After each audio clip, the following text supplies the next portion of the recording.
it is a very dangerous situation, and we're actually hearing a lot of explosions coming from inside the building. This is Leon Smith Parkway, where Officer Stovall's long journey began. Well, many runners and spectators wanted to talk about their experience. Certainly a lot of heartbreak over what happened. No bombs were found at any hospitals following an extensive search. ALDOT has been out here for a couple of hours now. Take a look behind me. The changes could make it easier to make up days missed due to weather. Now, the school buildings were untouched, but a teacher wanted to make sure every student has one of these to better protect themselves. Birmingham police say they still need the public's help tonight. They're trying to find out who shot two teenage boys and their mother. Farmers are hoping that it gets warmer by March because they don't want to lose a crop to a late freeze. When the suspects busted through the wall at Tortugas, they came through this cabinet next door at Therapy South. They then opened the door, walked over to the bathroom, went inside, and busted through this wall. The shooting happened outside this house, but Leeds police are giving us very few details right now. Now, the Alabama Bureau of Investigation is handling this case. We do know the incident didn't start at this house, and a local councilman says it involved a pastor. Leeds police got a call Monday afternoon about shots fired here on Frisco Avenue. Pow, pow, pow, pow, pow. I went, what in the world? Sharon Moore saw police holding guns outside her Marley Villa apartment. She also saw the suspect take off. He flew by here real fast, and they was right on him. We ended up here on Jackson Avenue. Shots were fired by one of the officers. Suspect was down. Leeds Police Chief Byron Jackson saying limited information on what prompted the officer-involved shooting in front of this house. The Alabama Bureau of Investigation is now looking into the shooting. This is not typically something heard of in Leeds.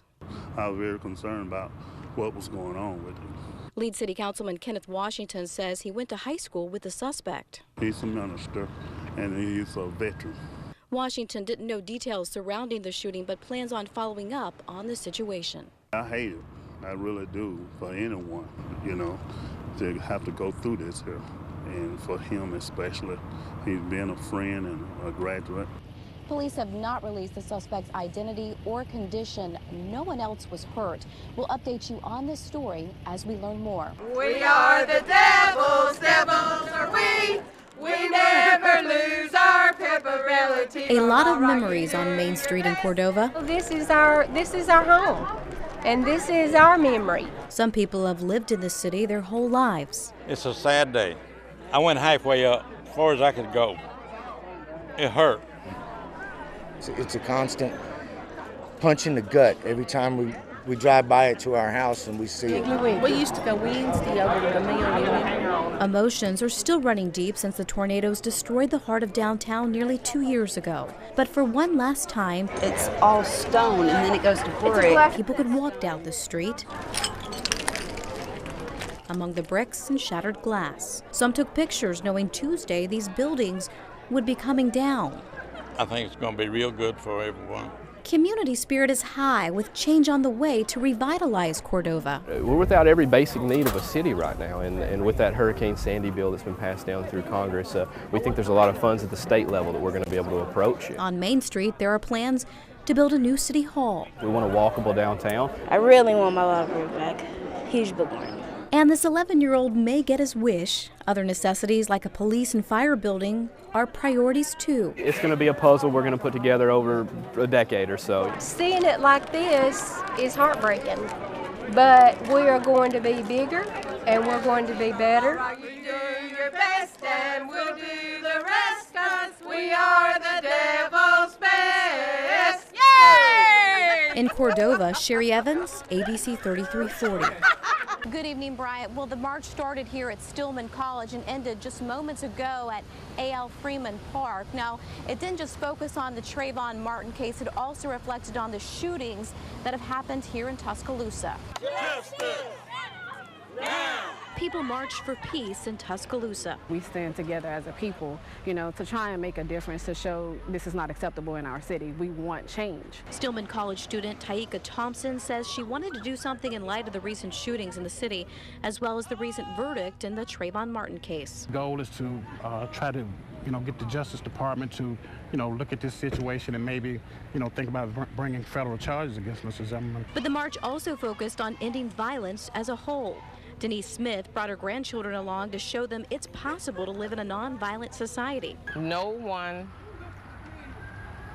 is in a position to not care. Everybody should be out here, part of the community. It doesn't matter what your race is. Smith and others are thinking about 4-year-old Tamara Harper, shot twice after investigators say bullets were fired into her house. I didn't think it was right to march and demonstrate and show our frustrations, or whatever you want to call it, you know, with the verdict, and not at the same time recognize this child and what was going on with her and the black-on-black crime in our community and that type of thing. The march ended about a mile away at A.L. Freeman Park, where Harper's great-uncle asked people for support. And people hope this community event will create a positive impact.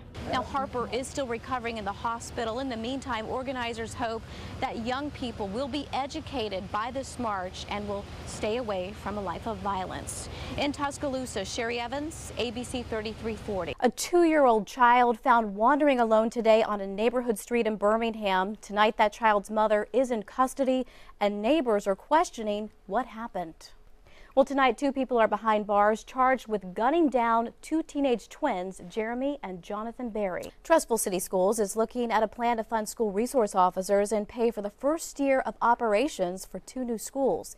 The City Council and Board of Education will vote in the next few weeks on whether to draw money from an education trust fund to put an officer in 5 schools. The issue has brought up a big question. What else can be done to generate more money for the growing school system? City leaders say a $7 million property tax increase could be a possibility. Innovations and technology are everywhere today, from your appliances to your car to your cell phone. Hopefully the rain won't dampen all of the bright festivities tomorrow. By the way, Sherry, Dave taught me everything I know about exterior illumination. That's right. Thank you.